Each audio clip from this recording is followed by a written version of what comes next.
The most unpopular yet richest man of the world, Elon Musk, the Sig Heil saluting freak show that has like 100 kids and an alleged botched penile surgery. You read that on his very own website, the free speech website, the non-fake news website. So I imagine it must be true.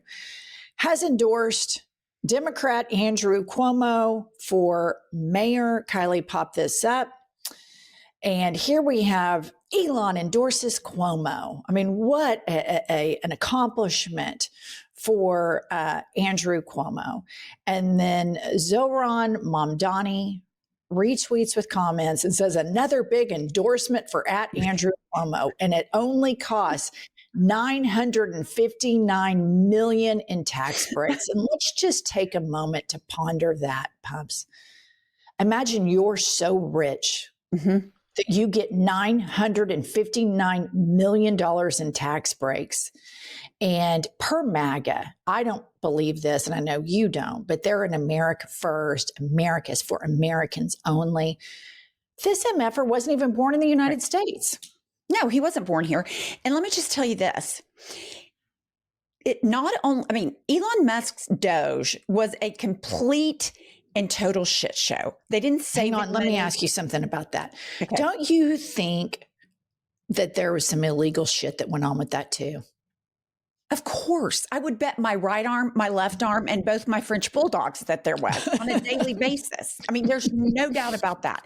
But here's the thing. It cost $959 billion in tax break. It also cost the workforce of the federal government that was fired and rehired. It cost the people on airplanes that crashed their lives. And it cost the brand of the United States government. And it cost all of us because the minute his big balls crew got in there and got our personal information, Russia hacked into it. I mean, that's all fact and record. So it cost a lot more than $950 billion. Not to mention all of the investigations into him that have now disappeared.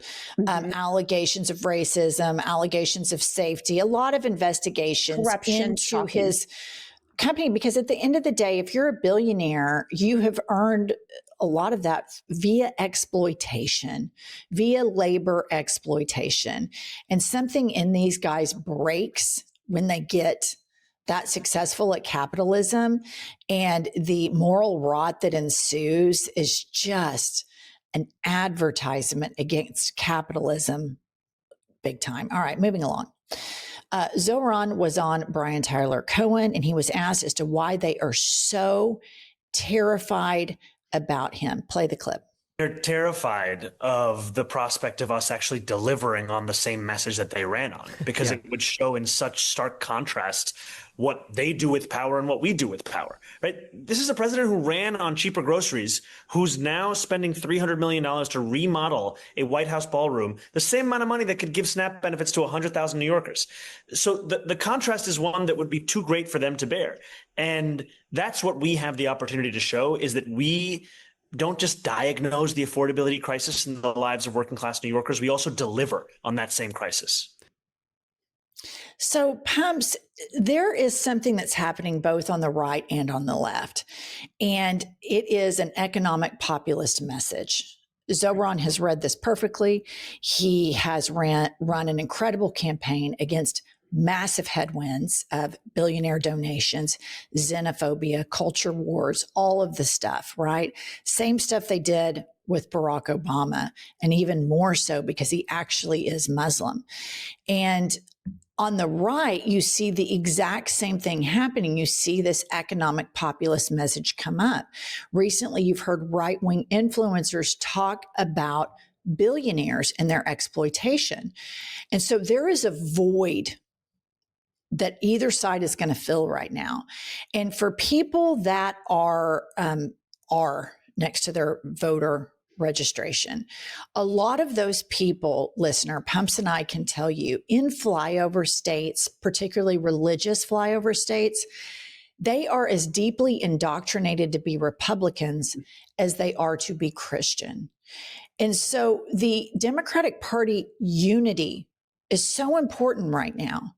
And I think that the lack of leadership unity behind this candidate leaves the psychological soil completely primed for racist grifters with bad intentions. And I'm talking about Marjorie Taylor Greene, Tucker Carlson, Nick Fuentes, and the Heritage Foundation to come in and scoop up those R Republican identifying people.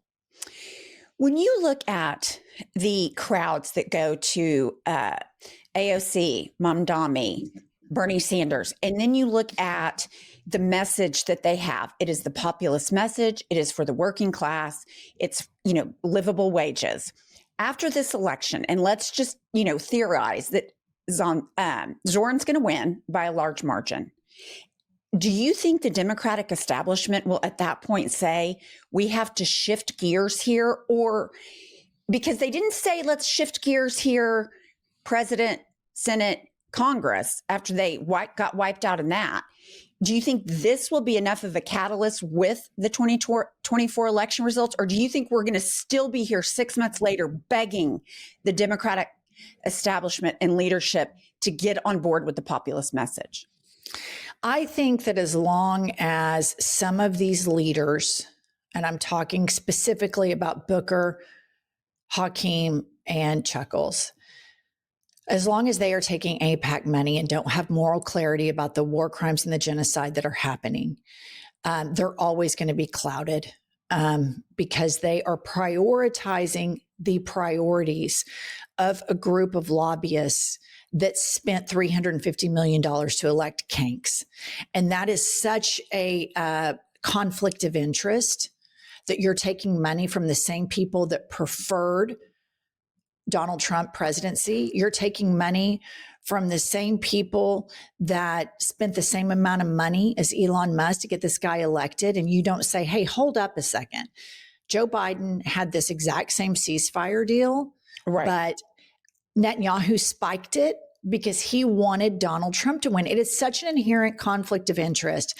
And they're either going to have to atone for this, understand how toxic this is with the base, and go on an apology tour, which, we'll take what we can get right now in this fascist regime. Beggars can't be choosers.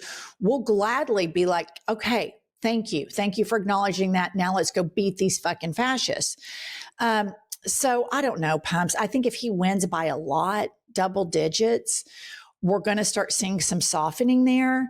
I really, really hope that these three men that I'm talking about, and there are others in the Democratic Party, but these are the ones that always stick out. I hope that they can find moral clarity on this issue. I really, really do. It's not my desire to beat them down. Right. It's my desire for them to be the leaders that they need to be, and they need to be credible messengers. And you're not a credible messenger when you take money from an organization that spent $330 million, I think. It's $330 million for this fascist regime. Moving along.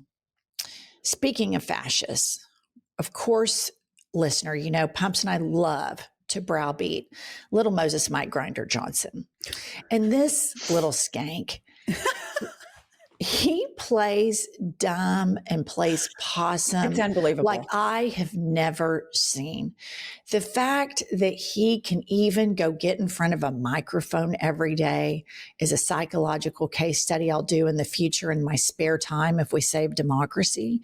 But it's just unbelievable. He is a little spotlight whore and a skank that lies all the time. Play the clip. Manu, you get it first every time. This is not fair.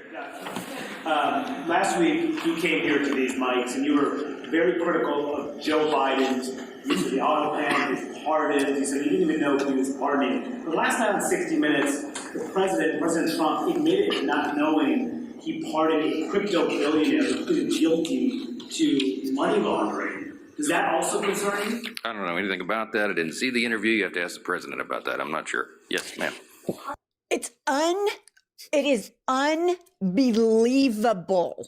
And the follow-up question should be a montage of all the shit that he doesn't know about and say, how can the American people be confident in your leadership? Because you have no fucking idea what's going on. And your cheeks are red because you're ashamed. You're embarrassed because you're a fucking hypocrite, liar. I cannot stand him. You cannot shame the shameless. You cannot bring sense to you can't rationalize irrationality. But this is a man that is so impotent and weak and such a hypocrite. Every single evangelical Christian in the United States of America should hang their head in shame that this is the guy that you think is such a good Christian. Like, it is unbelievable to me. Sorry, I went on a rant. No, I love it, but you forget about Kanks. No, the evangelicals go out and vote for his religion. 90%. Everybody knows Kanks doesn't give a fuck about religion. He's 2 Corinthians boy. I think the evangelicals accepted a long time ago that he's their imperfect vessel, but not a true, follower of Christ. Mike Johnson is gross. He is gross.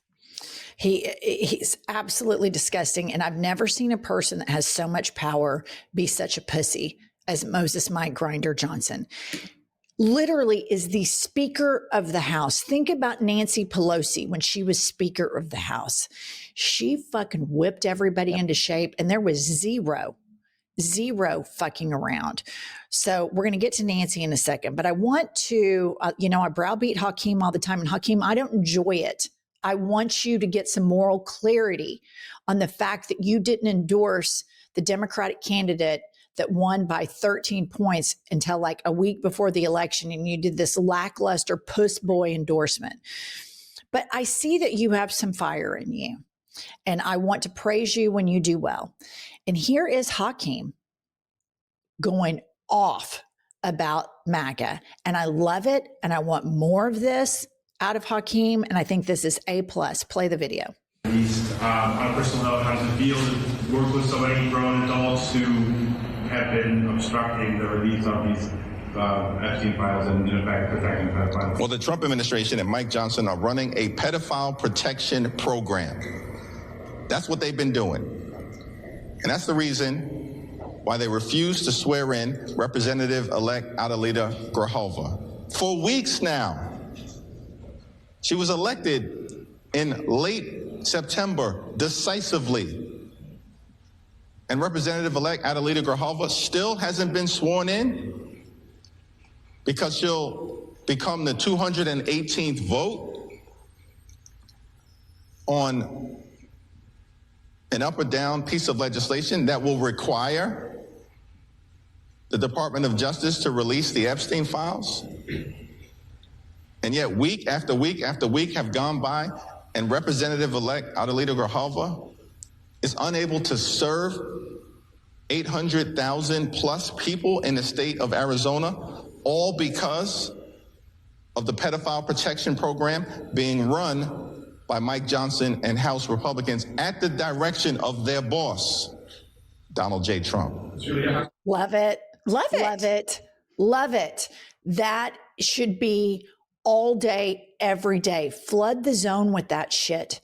Flood it. Fight with everything in you. The Democratic base takes no joy in disliking or not having confidence in leadership. It's not a fun position to be in. It's precarious. It's insecure.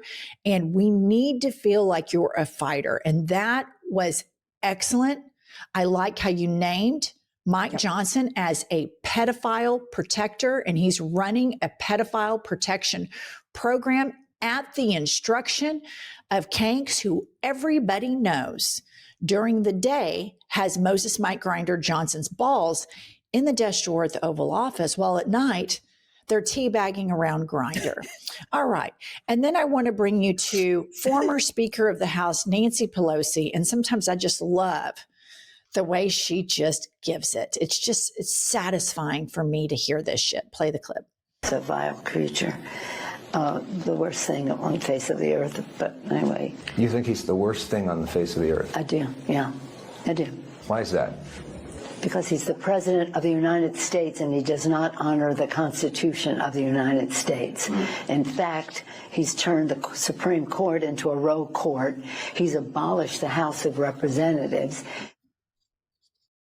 Listener, if you are ever worried about the safety of your home, you need to hear about Simply Safe's early access Black Friday sale. Traditional security systems respond after someone breaks in. Simply Safe is different because it can stop crimes before they happen with its Active Guard outdoor protection. AI-powered cameras detect threats while they are still outside your home and alert real security agents. This is the game changer. The agents take action while the intruder is still outside. This is how you stop a crime before it starts. There are no long-term contracts or hidden fees, and you can cancel at any time. Named the best home security systems by U.S. News and World Report for 5 years running, and they have a 60-day money-back guarantee, so you can try it and see the difference for yourself. Listeners, get an exclusive early access to Simply Safe's Black Friday sale, where you can save 60% on any new system. This is the biggest deal of the year. There will never be a better time to get real security for your home. Go to simplysafe.com/IHIP. Again, that's simplysafe.com/IHIP. Okay, love it. And I just want to say this. I read an article this morning that Nancy was not going to seek reelection. And I hope that that is true, because there is a Ruth Bader Ginsburg lesson that we all need to learn, and a Joe Biden lesson, and Mitch McConnell, where these people, boomers in particular, are having a hard time retiring, and it's harmful to the country and to these positions and to politics in general. And Nancy Pelosi, there's a lot of shit she did that I loved. There's a lot of shit she did that I didn't do, that I didn't love. But I think all in all, she was a very effective, incredible Speaker of the House. And she whipped everybody into shape. And I like how she calls a spade, and she doesn't shy away from calling Kanks the most vile human being on earth. And then the interviewer asks, are you sure you mean that? She's like, yeah, I absolutely mean that.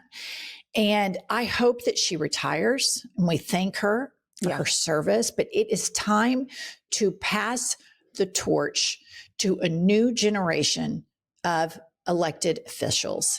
And when you stay in power for so long, it just gets so muddy and so blurry, and nobody wants to see somebody in their 80s governing. I mean, we're all seeing it with Kanks, right? And it's awful. The last couple of years of Biden, which seems like as sharp as a tack compared to Kanks, but there's just a point where as humans, we see it's time for them to slow down. It's time for them to go off and enjoy their retirement. It's the natural flow of life. So I hope that she does this, and I hope that she endorses the primary challenger that is up against her. I think this guy's a real talent. I've seen some interviews. Pumps, have you seen him? I've read articles. I've not seen him. Is he charismatic? He's great. And I think we should have him on IHIP News. Kylie, if you'll arrange that.